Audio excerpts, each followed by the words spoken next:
Infective endocarditis हमारा होगा सबसे पहले माइक्रोबियल इन्वेजन होगा हार्ट वॉल्व का, म्यूरल एंडोकार्डियम का बाय फॉर्मेशन ऑफ वेजिटेशंस। उसकी क्लासिफिकेशन एक्यूट एंडोकार्डाइटिस और सब acute endocarditis. Acute endocarditis rapid होगा, कार्डियक वॉल्व में होगा, हाई वायरुलेंस होगा, इसमें इसकी मोरलिटी और मोबिलिटी ज़्यादा होगी, ये लेस कॉमनली होगा, 20% में होगा।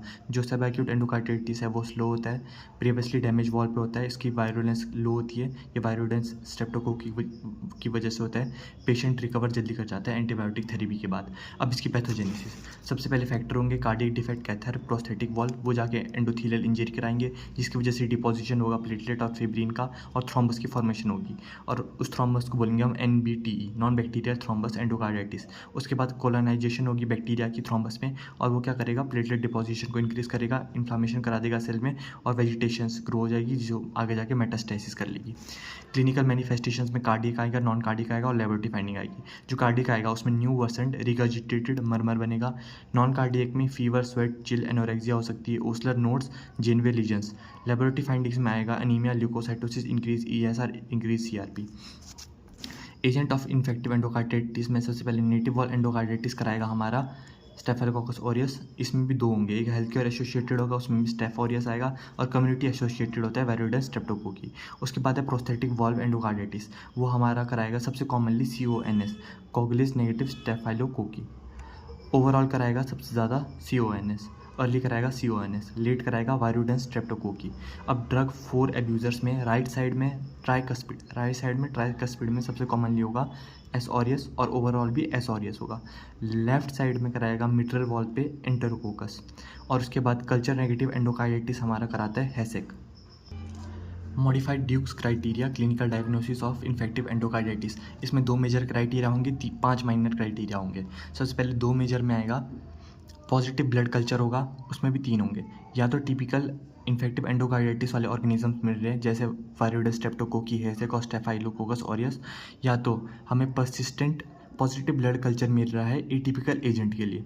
ठीक है, एटलीस्ट 2 ब्लड कल्चर पॉजिटिव होनी चाहिए और उनके बीच 12 आवर का गैप होना चाहिए। उसके बाद सिंगल पॉजिटिव ब्लड कल्चर मिले अगर कॉक्सिला बर्नेटी के लिए।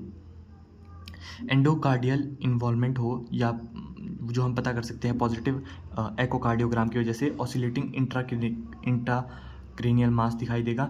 उसके बाद न्यू वल्वर रिगर्जिटेशन दिखाई देगी। माइनर क्राइटेरिया में आएंगे सबसे पहले 5 प्री डिस्पोजिशन ऑफ, पहले कोई हार्ट कंडीशन हो या ड्रग अब्यूसर हो, फीवर हो सकता है more than 38 degree Celsius, vascular phenomena हो, उसमें कोई मेजर आर्टीरियल एम्बली हो, जेनवे लीजन हो, पल्मोनरी इन्फार्क्ट हो। अब इम्यूनोलॉजिक फिनोमिना भी हो सकती है जैसे ओस्लर नोड्स, रोथ स्पॉट। ठीक है, माइक्रोबायोलॉजिकल एविडेंस मिले, पॉजिटिव ब्लड कल्चर मिले, नॉट मेट मेजर क्राइटेरिया। अब डेफिनेटिव एंडोकार्डाइटिस अगर 2 मेजर हो तब बोलेंगे, 1 मेजर हो, 3 माइनर हो या 5 माइनर हो। अब इसकी लेबोरेटरी डायग्नोसिस में 2 तरीके की चीज़ें करेंगे, पहला ब्लड कल्चर, दूसरा नॉन ब्लड कल्चर।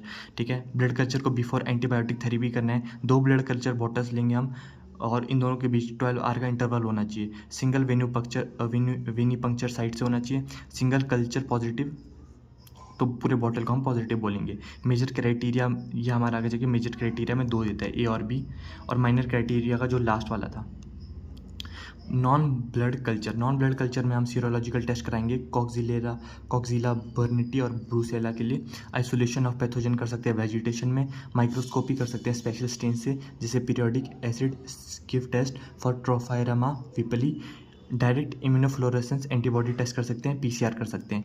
ट्रीटमेंट में MSSA को हम क्लोक्सासिलिन देते हैं, MRSA को वेनकोमाइसिन देते हैं, हैसेक को सेफ्ट्राएक्सोन देते हैं। नोट करेंगे 2 बात, staphylococcus aureus gram positive cocci है जो क्लस्टर्स में प्रेजेंट होता है। ठीक है, अब इसकी गोल्डन येलो कलर की हिमोलिटिक कॉलोनीज दिखाई देगा ब्लड आकार पे। स्टेफाइलोकोकस एंडोकार्डाइटिस इसकी वजह से भी होता है, और स्टेफाइलोकोकस एपिडर्मिस की वजह से भी होता है, जो हमारा प्रोस्थेटिक वॉल्व एंडोकार्डाइटिस करा देता है 85% में। उसके बाद देखेंगे वायरिडस स्ट्रेप्टोकोकी जो हमारा SAB सब एक्यूट बैक्टीरियल एंडोकार्डाइटिस कराएगा। ये ग्राम पॉजिटिव होता है, इसका नाम लंबा है तो ये लॉन्ग चेन में होगा, लंबा है तो ये अल्फा भी होगा, अल्फा हिमोलिटिक कॉलोनीज बनाएगा ब्लड आकार पे। ये रेजिस्टेंट होता है ऑप्टिचिन के लिए, और बाइल इंसॉल्युबल होता है जो डिफरेंट होता है स्ट्रेप्टोकोकस न्यूमोनी से। इसके बाद हम इसका हैसेक एंडोकार्डाइटिस देखेंगे। HACE के, H से है हीमोफिलस इन्फ्लुएंजा, A से है एग्रीगेटी बैक्टर स्पीशीज़, एग्रीगेट करेगा एग्रीगेटी।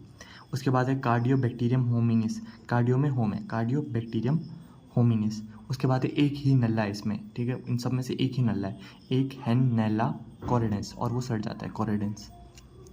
अब है इनका राजा किंगेला किंगी। अब है हीमोफिलस इन्फ्लुएंजा, जो हमारे ये सारे ये क्या कराएंगे, सब एक्यूट कराते हैं, ठीक है, ओटिक और मिट्रल वॉल में कराते हैं। अब इसकी क्लिनिकल मैनिफेस्टेशंस हीमोफिलस इन्फ्लुएंजा की और हो सकती है एंडोकार्डिटिस, कंजक्टिवाइटिस, एब्सेस, ठीक है, require only factor 5 for growth, ठीक है। और ये हमारा एग्रीगेटिव बैक्टीरिया हमारा और कहाँ एग्रीगेट होता है, सॉफ्ट टिश्यूज़ में हो सकता है, ब्रेन एब्सेस में हो सकता है, मोस्ट कॉमन है इन सब में जो एंडोकार्डिटिस कराएगा।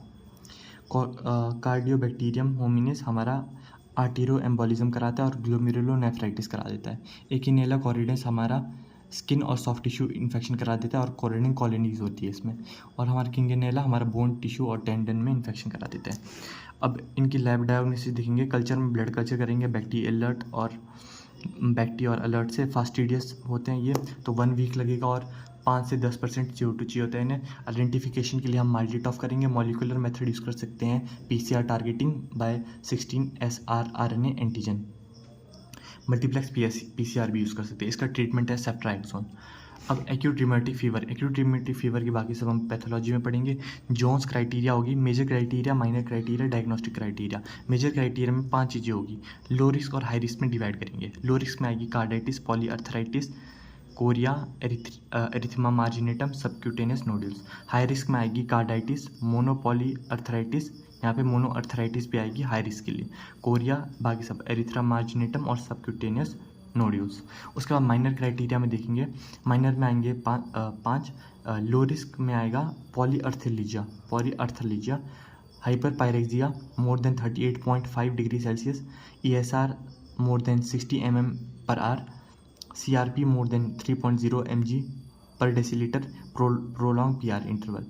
अब हाई रिस्क होगा तो यहाँ पे मोनोअर्थलीजिया को भी हम सिग्निफिकेंट मानेंगे, और more than 38 degree Celsius temperature, hyperpyrexia, और यहाँ पे ESR होगा ग्रेटर देन 30 mm/h, और यहाँ पे CRP होगा 3.0 mg पर डेसीलीटर, यहाँ भी प्रोलॉन्ग PR होगा। डायग्नोस्टिक क्राइटेरिया में होगा, इनिशियली ARF को देखेंगे तो 2 मेजर को मानेंगे, 1 मेजर 2 माइनर को मानेंगे। अगर रिकरेंट हो रहा है उसको तो 2 मेजर 1 मेजर 2 माइनर ऊपर वाले और 3 माइनर को भी मानेंगे।